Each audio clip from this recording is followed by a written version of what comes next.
Now, I have a great deal of respect and admiration for Helen Pluckrose. I really, really do. I just got done reading Cynical Theories, the book that she wrote with James Lindsay. I've paid attention to the project she has going on. Obviously, I know her from the Grievance Studies Affair. She's just launched this new organization called Counterweight that's going to give people who have to deal with the woke training in the workplace a resource to be able to go to. Nothing but respect for her. But, since we do live in a marketplace of free ideas, and I'm allowed to disagree with things, I would be remiss if I didn't say that there is a pretty sticky disagreement that I have with her that keeps coming up over and over and over again. And that is exactly how much the left is going to fight back against woke culture, critical race theory, what have you. Helen seems to think that they are already fighting back. I have a lot less faith in the pushback that we are going to get from that particular side of the aisle. And I think the main place that this disagreement stems from is something that I've talked about quite a few times, I think, is the gap between the academic understanding of something and the real world understanding of something. I think that part of the reason that fighting back against the woke is so difficult is because average, everyday people who are functioning in the real world, who are seeing this stuff pop up and seeing language they don't understand, or seeing these trainings come up and they don't understand why they have to apologize for being white. I think that they don't understand what this is. And the reason they don't understand what it is because this has been talked about on a largely academic perspective that has not yet made its way into the real world. And I think this is the mistake that a lot of academics make. When they see discussion happening in their world, they assume that people in the real world are seeing and comprehending the same thing, and most of the time that's just not true. Now, I'm going to give you an example of this. This is a letter that Helen wrote about almost a year ago now. It was March 11th, 2020, so we have to take that in context. But it just happened to come up on my screen today from New Discourses. I think they posted it on their locals channel, which is a short letter to a misunderstanding right, in which Helen blatantly makes the argument that the left is already pushing back on this stuff. I don't even know why the right doesn't understand this. Of course, she uses a lot more words than that. I'm not going to read all of them. I will link it in the description below if you want to go take a look for yourself. But I do want to just call out this one paragraph. Today we find ourselves in a situation in which nearly everybody recognizes the problem.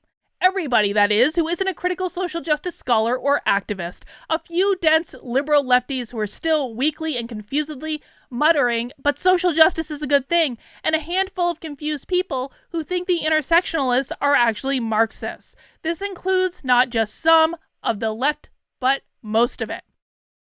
I fundamentally disagree.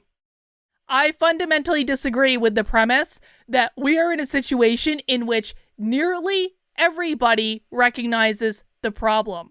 Remember, we saw a presidential debate right before the election in which Joe Biden and Donald Trump were straight out asked about critical race theory, and no one knew how to define it. No one even knew what it was. Not even Chris Wallace, who was the moderator of the debate, knew what it was. And furthermore, this is actually contradicted by Helen in her own article in a few paragraphs after that initial quote. She says, "Meanwhile, liberal lefties are gaining some strength in opposing critical social justice lefties, but are largely dismissed as right-wing conservatives, if not fascists, in response." Helen, exactly. Exactly. Exactly. Anytime someone on the left tries to fight this stuff, it's not just a few radicals, it is everyone in their lives. It is their friends, it is their family, it is their workplace, it is their coworkers. Anytime someone pushes back on this stuff, they are instantly labeled as a member of the right wing, which shows that not nearly everyone recognizes the problem. Because if they were recognizing the problem, they wouldn't instantly dismiss someone pushing back on it as a member of the right wing. She ends the article, "So let's have a deal. If conservatives can agree not to blame liberals or socialists, or even the radicals, kind of, for critical social justice, which has co-opted all of our movements and efforts against our will, we on the left can agree not to blame right-leaning libertarians and classical liberals for conspiracy theorists and religiously social conservatives who try to ban the teaching of evolution and who want to render homosexuals as second-class citizens." And again, I just think that the very premise of this statement is not true. I think it represents a lack of understanding of not all, but a good chunk of religiously social conservatives. And that's not to say that there aren't religiously social conservatives that do exactly what Helen does. Bryson Gray, I will point to you for that one. Of course there are. But I do also think it just represents a fundamental misunderstanding of what's going on in the real world. However, I do have to give credit where credit is due. Every once in a while, we find that maybe they see. Maybe the left, a few people on it anyway, are getting it here or there. And I genuinely hope that the left is going to come around to this. I really do. I think that the censorship that's going on with free speech, this is something that they understand. And I don't know how people cannot identify that Robin DiAngelo, who literally wrote an entire book about being a racist white lady and made millions of dollars from it, I don't know how they cannot identify that that is a grift on some level. I just don't know. But we had this article here that just came out on Medium a few weeks ago. Anti-racism is becoming troublingly racist. Oh my God, the Hallelujah choir is singing down from the sky. The clouds have opened. The ray of sunshine is wafting down on us all. Can't you just feel the love and the hope that comes from this one headline? Anti-racism is becoming troublingly racist. Maybe they are seeing after all. Maybe I'm wrong. Hey man, if I have to eat crow on this particular point, I will be completely happy to do it. So I'm going to read this article and talk about what I think it means. But before we get into that, folks, if you like what I'm doing, I do daily content around news, politics, culture, really anything that I find interesting. I hope you'll consider subscribing to the channel, following along. Now, if you're watching this on YouTube, I want to encourage you to get the F off YouTube, because YouTube hates their creators. They hate us, guys. They hate us. They really do. They have an absolute disdain for their creators, which is why I have recently joined Rockfin. Now, you can find my videos on a number of alternative media sites. Locals is one of the ones I really encourage people to go to because you get to interact with me. We do Zoom calls twice a week. You get all sorts of cool stuff. I'm also on Odyssey, Library, same thing. I guess I don't really understand the difference between the two, but what have you. I'm on Minds, and I'm on Rockfin. Rockfin is the newest one that I've joined, and I'm specifically highlighting Rockfin right now because not only will all my videos from YouTube be going on Rockfin for free, you can access them for free, I will also be doing exclusive content over there for subscribers. So what makes Rockfin a little bit different is if you want to access premium content on the site from many of the creators they have on there, it's $10 a month, but you get access to everything. So that's kind of cool. And the way that they're monetizing actually incentivizes creators to work together rather than destroying each other in debates like they do on YouTube. So that makes it a little bit nicer for me. They have lots of awesome people on there. Let's take a look at some of the people they have on there. They've got Scott Adams, Mike Cernovich is on there, Nico House is on there, Wayne Dupree's on there. So lots of great people that you can find putting content on Rockfin right now. So lots of different people that you can hear from, many of whom have been censored on YouTube. So I strongly encourage you to join. I will pin the information for my channel in the comment below the video. All right, let's take a look at this article. You're not supposed to talk about how frustrating it is to watch children screw things up. We're supposed to be patient when it takes them 17 minutes to tie their shoelaces. We're supposed to applaud their migraine-inducing attempts to play the violin. You're supposed to give your undivided attention as they tell stories that somehow lack a beginning, a middle, and an end. But worst of all is when a child wants to help you with something. You know that accepting their help will quadruple the time and energy and resources required to get anything done. You realize that it'd be far simpler to do the job yourself. You're aware that they'll get bored halfway through and give up. But what are you supposed to tell them? They're so enthusiastic, so earnest, so eager to contribute. So you take a deep breath, grit your teeth into a smile, and watch them make a mess. If you've been watching the trajectory of anti-racism over the past few years, you can probably relate. It's become an exercise in patiently explaining things, which should be painfully obvious. It's become an endless parade of clickbait headlines and performative outrage. It's become dominated by people who seem as if they want to help, but are hopelessly confused about how to do so. Oh my God. Isn't this the truth? And, I think I've always said this, I think there are legitimate discussions to have about race in this country, and the anti-racist stuff, the woke stuff, takes all of our attention away from the very legitimate discussions we should be having because we're so busy fighting about the nonsense that no one has energy left to pay to the things that actually matter. So if I was an actual anti-racist, activist, whatever, I would actually be pissed at a lot of the stuff going on right now. There are a lot of media companies and a lot of authors that are making a lot of money trying to appeal to this crowd that aren't actually changing anything. They're just doing it to grift. They're doing it to make money, pure and simple. Take, for example, Brentwood Schools recently announced plans to segregate parent-teacher meetings by race as part of their, and I'm not kidding here, Inclusive Excellence Racial Equity Initiative. White parents will meet with white teachers, black parents will meet with black teachers, Hispanic parents will meet with Hispanic teachers. I presume that interracial families will need to separate in the name of progress. Or what they would actually probably have them do is identify with the non-white part of themselves based on teacher training that I've sat in on recently. If a child has an idea that is asinine, it would be easier to cope. You could explain in clear, age-appropriate language why racial segregation is not the best path to inclusive excellence. You could point out that while some parents may have issues directly related to their race, preventing other parents and teachers from hearing them is likely to make the problem worse. You could remind them in the gentlest, most tender-hearted voice that classifying people by race promotes racism. Rather than, what was it again? Oh yes, inclusive excellence and racial equity. It warms my heart, honestly. I feel like I've been beating my head against the wall for the last year, and something has finally given me hope that, listen, man, again, if Helen Pluckrose is right about this, no one will be happier than me, and I feel like I have hope, even just reading this article.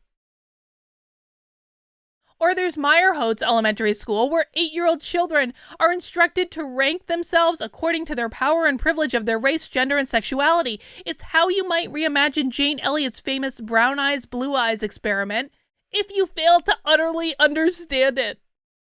These children aren't learning to look beyond their superficial differences. They aren't being taught the importance of treating others with compassion. They're learning at 8 years old that the most fundamental aspects of who they will forever mark them as oppressor or oppressed. They're learning to think of each other as a collection of labels instead of as complex human beings. They'll likely carry the hangover of this education for the rest of their lives. Then we have people who treat racism as if it's a treasure hunt. Yes, this is the entire premise of systemic racism, is assuming that everything is racist, and the whole idea behind critical race theory is that you're examining everything critically to identify where the racism exists. Now, the problem in this equation is that racism is already assumed. The very foundation of critical race theory, the idea of what systemic racism is that racism exists everywhere. It does. We just have to assume that it exists everywhere, and it's our job to root it out and find it. That's what he's talking about when he's calling it a treasure hunt. They'll scurry around in search of increasingly abstract, petty, blink and you'll miss it forms of racism to submit for our approval. Gardening, rocks, Mozart, knitting! Knitting makes an appearance! The countryside, cycling, floristry, fast food, but also veganism.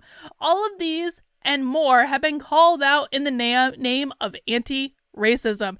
Even worse, respected news organizations uncritically publish this nonsense so that everybody can see how woke they are, and they make a bunch of money doing it. And why the actual anti-racist people don't have a problem with that, I just don't understand. If I were a more cynical person, I might suspect that these people aren't trying to fight racism at all. No, they're not, because they make money by convincing people that everything is racist. They aren't trying to fight racism at all. They want it there. They are literally creating this problem.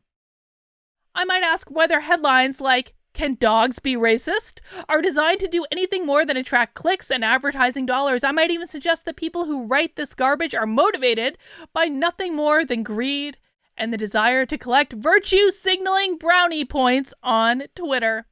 And while I'd like to give them a pat on the head they're so desperately seeking, it's hard to ignore the facts that every column inch wasted on articles about whether Smurfs were racist could have been used to write about real issues. After all, the fact that black male offenders still receive prison sentences which are, on average, 20% longer than white offenders for the same crime, or that black families are only half as likely to own their homes as white families, or that there are still serious disparities in treatment and outcomes for minority students, all feel a little bit more pressing.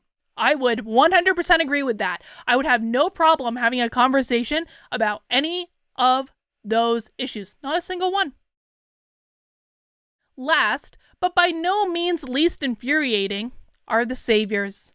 People who are so excited to show off what they've learned during their mandatory diversity trainings that they haven't noticed, or simply don't care, how racist they're being.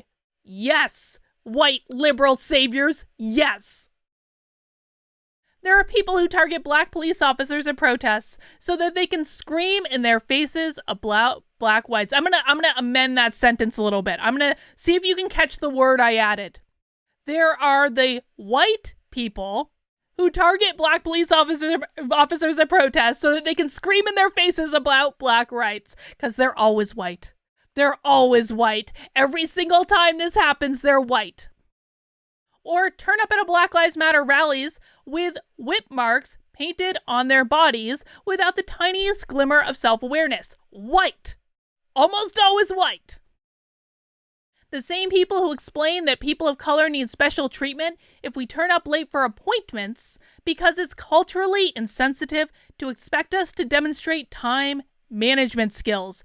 The racism of low expectations. The same people who have taken norms like white supremacy and diluted their meaning to the point that we're losing the ability to differentiate between benign ignorance and true hatred.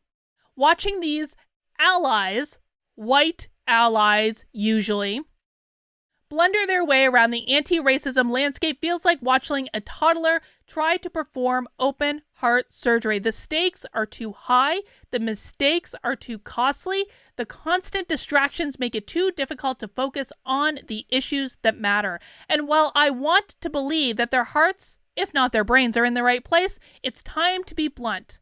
So on behalf of everyone who has a stake in this fight, this help is not helping. You're pushing regressive policies and calling them progress. You're squandering opportunities to say something meaningful by writing garbage clickbait. You're framing the fight for equality as a battle between whiteness and blackness when, if you were a little wiser, you know that it's always required for all colors. Look, I promise as soon as we're finished making the world safer and a fairer place for people of color, we'll move straight into pressing issues like why so many robots are white. We'll conduct a thorough investigation into the racist history of peanut butter and jelly sandwiches. We'll answer all of your questions about why racial segregation is not a marker of progress.